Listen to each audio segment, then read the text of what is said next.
കാര്യം നമ്മളോട് പങ്കുവയ്ക്കാനായിട്ടാണ് വന്നിരിക്കുന്നത്, അല്ലേ? പറഞ്ഞില്ലേ? നമുക്ക് ചോദിക്കാം, അമ്പിളിമാമന് പോയി അവിടുത്തെ വിശേഷങ്ങൾ എന്തൊക്കെയാ നമുക്ക് ചോദിക്കാം. നമുക്ക് ചെറിയ സ്കിറ്റിലൂടെ അമ്പിളിമാമന്റെ പോയ അവിടുത്തെ വിശേഷങ്ങളും അവിടുത്തെ കാര്യങ്ങളെല്ലാം തന്നെ നമ്മളെ കൊതിപ്പിക്കുന്ന, നമ്മളെ ആശ്രയിക്കുന്ന, നമുക്കൊക്കെ പോയി തോന്നുന്നില്ലേ? ആ വിശേഷങ്ങളൊക്കെ ചെറിയ സ്കിറ്റിലൂടെ ഇവിടെ കാണാം. എല്ലാവരും സൈലന്റായി ഇരുന്ന സ്കിറ്റ് കാണാം. ഓക്കെ, അമ്പിളിമാമനെ വരവേൽക്കാം. അമ്മോ നോക്കിക്കേ, ഇന്നത്തെ അമ്പിളിമാമനെ കാണാൻ എന്തു ഭംഗിയാ. എനിക്ക് ആ ചന്ദ്രനിലേക്ക് ഒന്ന് പോയാൽ കൊള്ളാമെന്നുണ്ട്. പോകാമല്ല പക്ഷേ അമ്പിളിമാമന്റെ അടുത്തേക്ക് പോകാൻ കാറോ ബസ്സോ ഒന്നും പോരാ, റോക്കറ്റ് തന്നെ വേണം.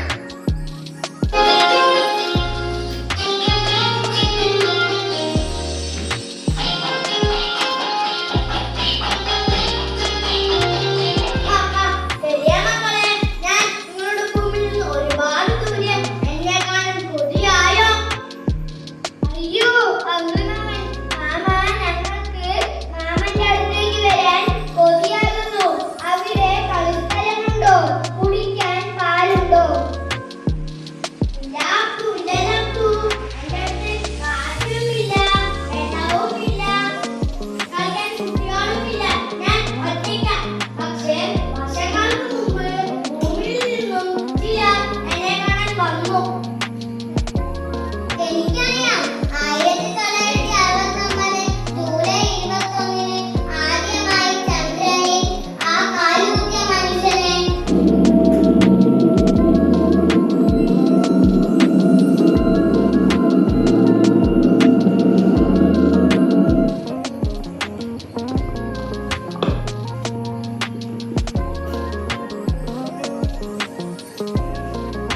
ഹലോ കൂട്ടുകാരെ, ഞാൻ നീലം.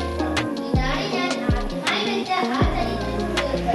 ഒരു മനുഷ്യനെ സംബന്ധിച്ച് ഇതൊരു ചെറിയ കുറിപ്പാണ്, എന്നാൽ മാനവരാശിക്ക് ഇതൊരു വൻ കുതിച്ചുചാട്ടവുമാണ്. വൗ, അങ്കിൾ, അവിടുത്തെ വിശേഷങ്ങൾ പറയൂ. ചന്ദ്രനിൽ ജീവിക്കാൻ നമുക്ക് ഭൂമിയെ പോലെ കഴിയില്ല കുട്ടികളെ. അവിടെ ശ്വസിക്കാൻ ഓക്സിജൻ ഇല്ല. അതുകൊണ്ടാണ് ഞാൻ ഈ പ്രത്യേക വസ്ത്രവും ഹെൽമെറ്റും ധരിച്ചിരിക്കുന്നത്. അവിടെ വലിയ വലിയ കുഴികളുണ്ട്. ആംസ്ട്രോങ് അങ്കിളെ, അന്ന് നിങ്ങൾ